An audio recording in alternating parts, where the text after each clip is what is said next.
Welcome to Electric Evolution with Liz Allan. This podcast is about the journey to a more sustainable future in order for us to be able to do our bit to achieve net zero. I'll be discussing a variety of topics with experts in their field in order to educate and increase our knowledge of clean energy, electric vehicles and the electric vehicle infrastructure. So whether you're an individual wanting to make a difference at home, a small business or a corporate, this podcast is just for you. Okay, so today on Electric Evolution, I have Akhil Handa, who is the CEO and founder of Earth 51. So Akhil, thank you very much for joining me, and it's great to see you on here. And also you live in Reading, so we're not that far away, are we really?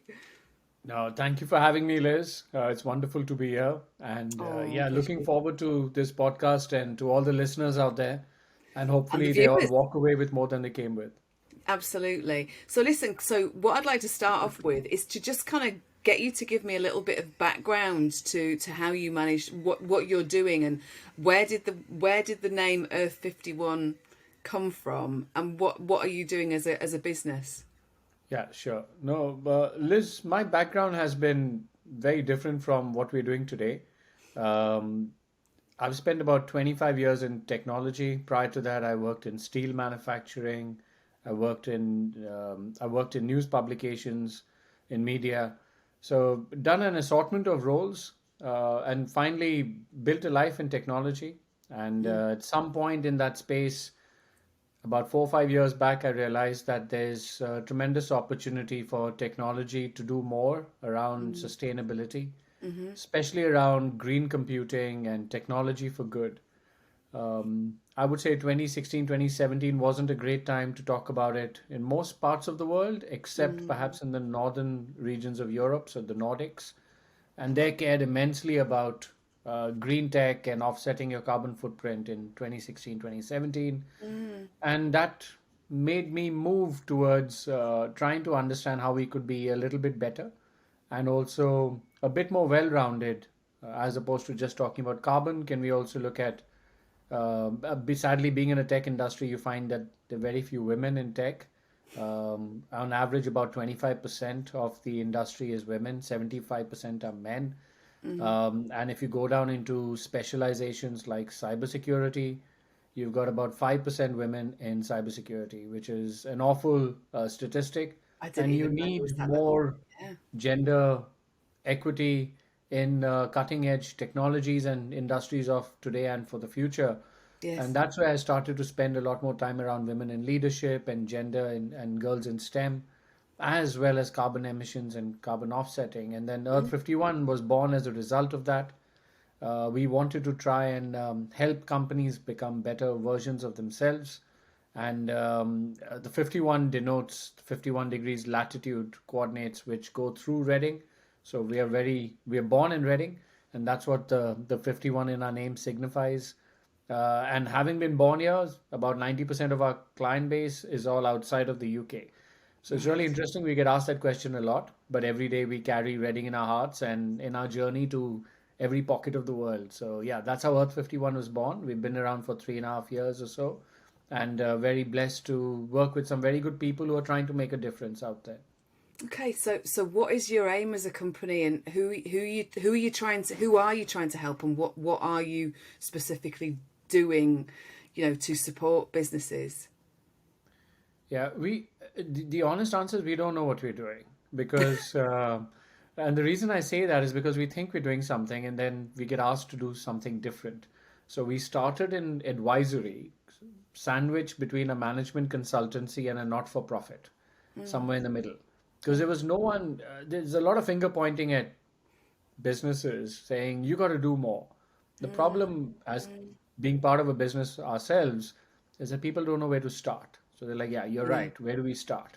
And I think that's the challenge that businesses have. So we thought it was advisory, and we started to do that till a lot of our clients said, can you actually educate my teams on why this is important? It's more of a cultural problem. It's less of an advisory issue right now, and that's still a few steps away. So from advisory, we added education to our piece, which is a huge part of what we do now. And then a lot of our clients turned around and said, "Can you help tell our story better? Because you seem to know what industries want to do. We have an idea in terms of what we are trying to do. Can you marry the two together?" So now we are, I say storytelling, but we create digital assets for a lot of large organizations that are, so they're able to try and tell their story, but also uh, showcase their own business as an ethical and trusted supplier across the supply chain. So that's really important to call out. And the latest area that we're getting involved with is a lot of companies are coming to us. Can you plant trees? Can you offset my carbon? Can you help me with my scope 1, scope 2, scope 3 emissions? We also get asked to come and do webinars, people asking us for market insights. So that's why I say we don't know who we are because we are evolving. We are a think tank. But I think all we know is that we have to evolve and change to try and take in all the demands and the requests of the industry, because the industry is very nascent. It's very new, and people are trying to figure this out. So as they figure it out, they ask us questions, and we try and figure it out with them. So we're always in the state of flex and flux, literally. I suppose if we're talking about kind of moving companies towards more sustainability, like you say, it is quite early on in people's journeys, isn't it? And I suppose at the moment, companies they don't always know where they want to be or what they want to try and achieve. So are you that conduit for all of this then? I think all of it is a dangerous word because we like to get Okay. involved where it makes sense for us, Yes. and for the company more importantly. I keep telling our listeners and our clients, inject us where we can add value. Yeah. There is a lot of companies out there that can add value better than us, but I think where we can come in is education. I think it's the first hurdle that you got to cross before, so that you can start to get more of your team behind you. That's tremendously important. And I'm also not of the fan, or we are not of the fan base that we have to be very prescriptive with sustainability. People are always telling you what to do, whereas organizations are made of very intelligent people who know their company better, and all they need is a canvas to understand where they can go with it and how Yeah. they connect the dots themselves. We don't Yeah. need to tell them which bin does the banana skin go in. That's too prescriptive. They can figure this out when they understand the issues with food waste, or how many people go to bed hungry every night, or how do we go ahead and measure the amount of e-waste or toxic waste, etc., that goes into bins. When they figure that out, they'll be able to design solutions which are far better than we can conceptualize. So where we come in is where they need us, and it's usually around education, advisory, and also in creating digital assets and telling their story better to customers. I think, which is perhaps the most underutilized area of a business process, because no matter how much good a company does, if it doesn't talk about it with its investors, customers, partners, employees, no one really knows what they're doing. It's very often we get told this, saying, I mean, I've had companies where chief financial officer of a company has seen a company's report saying this is what we're doing in sustainability, and turned around and she said that this is it's so, I'm so proud to be working with this company because I didn't know we were doing all of this. And that's what I keep coming back to: tell your story. There's no perfect out there, so don't be scared. Just show progress at every step, and I think we can help you with that. But again, inject us where we add value. We are not and that's, I think, tremendously important, because Yeah. we have to be all be efficient and reduce waste in all sorts of ways. I think education is so important when it comes to any of this, isn't it? And actually, you're making it sound. It sounds like you're a sounding board for these people, because actually sometimes, like you say, they don't recognise how good they are, and they don't recognise all these things that they're doing. Yeah. But I suppose you're that sounding board, really, in a way, to kind of, you're kind of educating, but you're also giving them that ability to recognise what they're doing. Am I right? Yeah, and I think you need a sounding board. I think it's in any relationship, even with your kids and as parents. Sometimes or as a coach and an athlete, or as a doctor and a patient. In any relationship, not I think free advice or too much advice is always dangerous and is always a can be a problem. I almost consider some of our clients like athletes, and they have the capacity, the capability, the resources, the money, the funding. They have everything they need. They're the full package. They just don't know which way to take it and where to start. And they need a catalyst like us to come in and just help them, and we're able to do that. And I think catalyst is again a fluffy word, but so when you boil it down, I think education helps. So when you actually educate them and say, this is what's happening with the world, this is how you fit in, and this is how you can scale your sustainability transformation, they all go back and say, aha, that's exactly how we can do it. Thank you for helping us join the dots. Do you mind we come back to you now and then to try and understand how this can progress? So I think that's a more constructive, creative, collaborative way of working with them, rather than coming in, like large, and no offense to large management consultants, but camping with a client for the next 3 years to drive change transformation is not the vision that we have. It's just we are built differently, but we like to come in and inject change and use us where we add value. I keep saying that. I am very much a fan of adding value myself. I totally get where you're coming from. So my background is continuous improvement. So people who don't understand what continuous improvement is, basically improving your business in small steps. So we call it Yes. continuous improvement because you're looking at what you're trying to achieve. So yours is on the sustainability side, whereas mine is kind of Absolutely. on the process side. Kind of look at your processes. Are they fit for purpose, or are you running around like a headless chicken, not able to do your job because the processes aren't fit for purpose, and actually you're trying to do what you did when you first started. So yours is very very much on the large scale. Mine's quite, sort of localized, and looking at kind of the internal workings. Yeah, no, absolutely. I think we say it slightly differently. People love to use the word transformation. This is a transformational project, but transformation doesn't happen overnight. It No. takes a lot of baby steps, like you said, incremental steps. So we are a big believer in progress. Just be better today than you were yesterday. Yeah, Every day you absolutely. can improve. It's literally like losing weight when you go to the gym. You're not going to be at 5% body fat, overnight. You're going to get to that space, and it's about just sticking with it, consistency, and trying to and being disciplined about it. So much the same analogy, I think, with business. Just try and improve. Start. Be better tomorrow than you are today. Be better today than you were yesterday. Literally.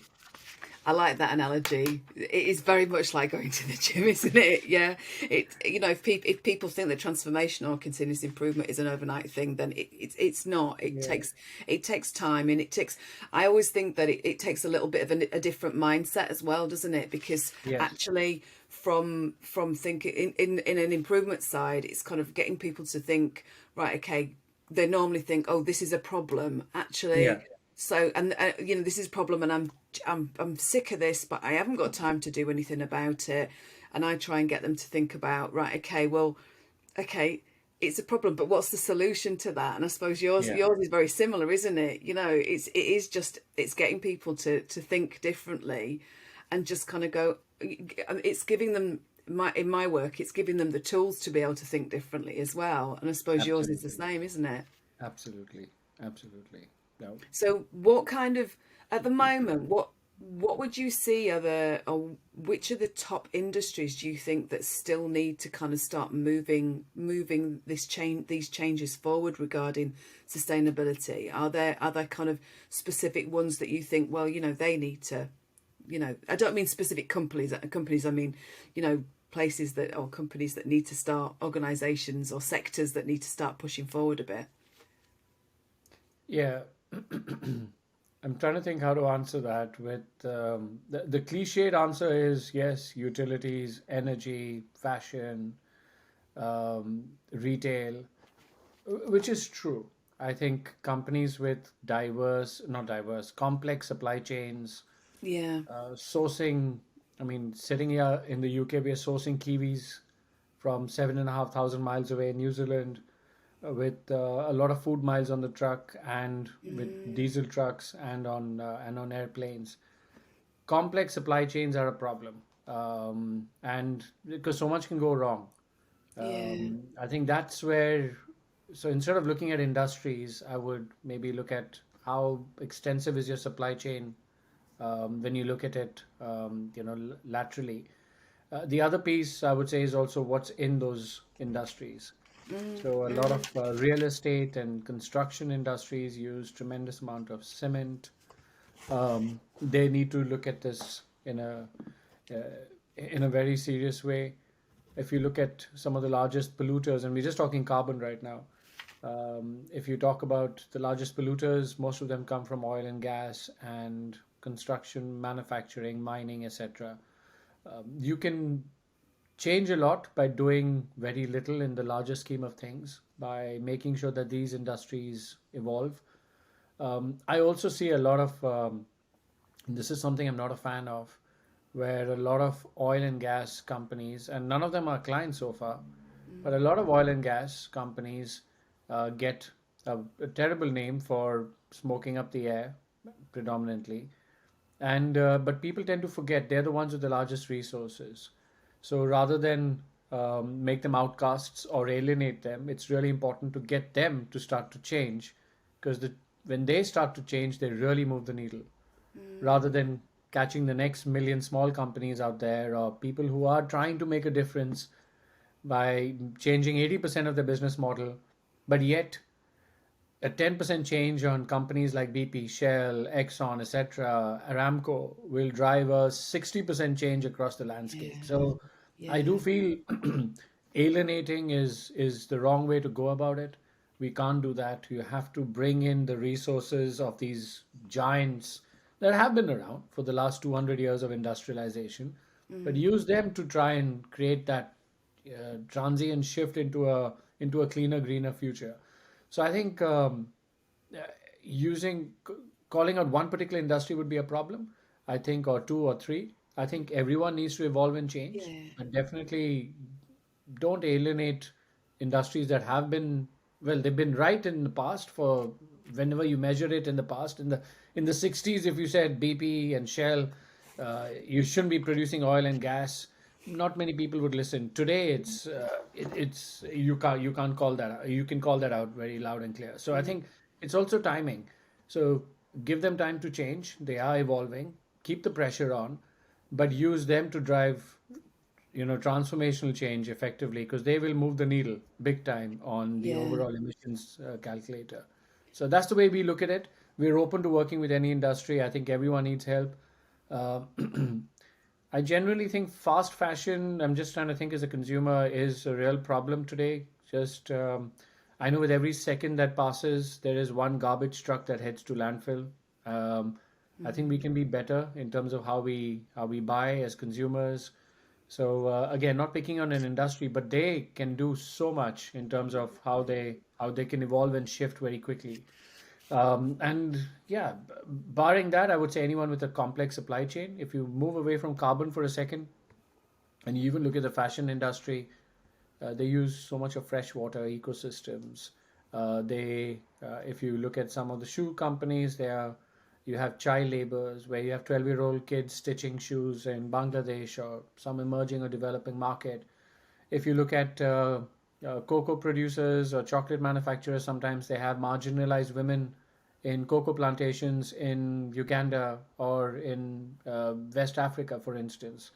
So I think don't marginalize people in your supply chains. Treat everybody well. People tend to palm that responsibility off to their third parties and fourth parties and fifth parties, but you need to audit them. You need to check, are they getting minimum wage, or they're getting a wage that they can sustain their families? Are they getting an education? So things like that, I think, it needs to be a well-rounded understanding of industries rather than carbon. And I feel that's my worry, and is what I spoke about recently. Is this what do I say? Is this I'm trying to find the right word.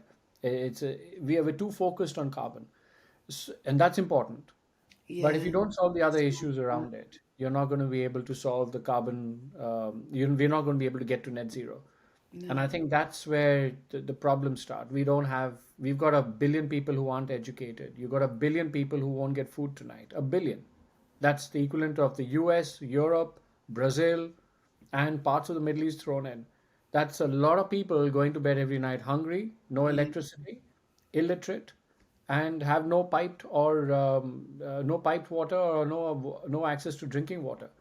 These are real issues. When you go and tell them, oh, you shouldn't use plastic, but sadly, plastic is only bottle that they can carry 20 miles to bring home when it comes to drinking water from a clean freshwater pond Yes. somewhere or a lake. Yeah. So I think we got to be careful how we measure it in terms of yardsticks. People don't have basic amenities, and you look at Maslow's pyramid, unless people have food, shelter, clothing, etc., they're not going to be thinking about climate change. And 75% of the world lives there in developing markets. They don't live in the UK, which is a population of 60 million. So we got 6 billion people suffering from real world scenarios and the global south. But I think we have to be very conscientious on how we approach climate change and sustainability. It's a well-rounded problem, and you need well-rounded solutions. You can't work in isolation and just focus on carbon. That is very dangerous. Yeah, you're right. You've just opened it up to me. Actually, it's more than, like you say, it's more than the sustainability piece, isn't it? It's actually ethics and being ethical and recognition of what else is involved, and like you say, kind of in that supply chain, who is involved. But I suppose it's it's not just scratching the surface, is it? It's digging down a little bit and being considerate and concerned and measured in your approach in who is in that supply chain, to kind of make sure it's right. It's kind of it's working properly and it is ethical. Yeah. And it's not rocket science. When you want to try and build a business and you look at bringing on 2,000 people from a supplier in, say, Bangladesh that makes t-shirts, or India, you can visit the factories. You can check that they're not sweatshops. You can make sure that it's just not women on the factory floors, that they're also women managers and some men on the factory floors. Yeah. You can check how much they're getting paid. It's not rocket science. Make the effort. But when you build sustainable, ethical, trusted supply chains, consumers will pay more for it. They Yeah. want to know, like, oh, this piece of cloth that I'm wearing has come from XYZ place where you save 60% of water, you recycled a lot of it, you use underprivileged people to try and give them jobs. They want to know the story. And I think that's important. So if the global north has the purchasing power and the global south are the factories of today and tomorrow, let's start to do it better. And I find that's where we just got to be more collaborative. And again, coming back to carbon, having a tunnel vision, that's the word I was trying to find. Having this tunnel vision of carbon, carbon, carbon Is is it? Yeah. is hugely, it's a very privileged way to look at things when you're sitting in the UK or in Western Europe or in the US. It's a very unfortunate way to look at things if you landed in sub-Saharan Africa or in rural Tanzania or Uganda. You cannot even talk about carbon emissions. It's a very different conversation out there. So how do we talk about just clean water, sanitation, basic facilities, safety for women, safety for girls? Make sure that the girls aren't getting married at 13 and 14, so that they don't have 6 kids by the time they're 19. There's a problem. They stay in poverty as a result of it. There are Yeah. real issues out there that we got to solve because populations are growing in other parts of the world a lot faster. I don't know if you know this statistic, but I think the largest city in the world by the end of this century is going to be Lagos.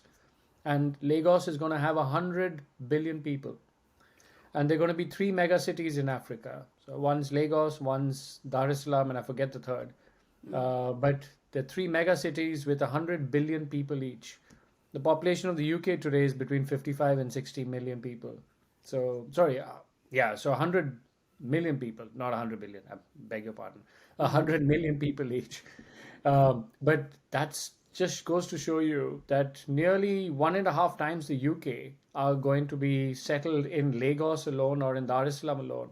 and the population of Africa is going to exponentially grow in the coming years, in the next few decades. How are you going to take care of that? Because you've got food that you got to supply, you've got energy that needs to be built in terms of infrastructure projects. So when you have these 100 million cities across the world, maybe 7 to 8 of them by 2105, for instance, how are you going to support that kind of infrastructure across the globe? And I think that's where we're not thinking far enough, and we're still trying to think about carbon, carbon, carbon, and the world's going to be perfect. And again, coming to it, carbon is the problem, but the way we go about tackling it is wrong, because we just take it head on instead of trying to figure out what else can we do. And the last thing I'll say to this is all the impacts of industrialization in the global north are all being felt most of all in the global south, from climate change to floods to forest fires to all of it is being impacted in the global south. And I think that has been extremely unfair. And we need to do more as developing nations to do, to try and, as developed countries, to try and give back to developing nations. And I know at COP27, there was a fund that was created trying to create about $100 billion of revenue for countries that have been affected. It's nowhere near enough money, but at least it's a start in terms of the understanding that, yes, the global north owes reparations to the global south for for 200 years of industrialization. So, Yeah, yeah, yeah. so sorry, that's me going on a rant for it, but Hey, I think no. it's really important to give a well-rounded understanding and don't measure everyone with one yardstick. That's the way I No. always like to call it out. It's very different where we are sitting today, and we're very privileged, but Yeah, there's a whole yeah. world out there that doesn't see through the same lens. I suppose if we look at it, we are kind of the root cause of what's happening, aren't we? Yeah, absolutely. In the other parts of the world because of our demand Absolutely. on the systems and everything that's going on. Absolutely. So yeah, you're right. You've opened my eyes No, to a very different way of thinking, and you know who I'm married to as well, don't you? So obviously the whole idea of climate change.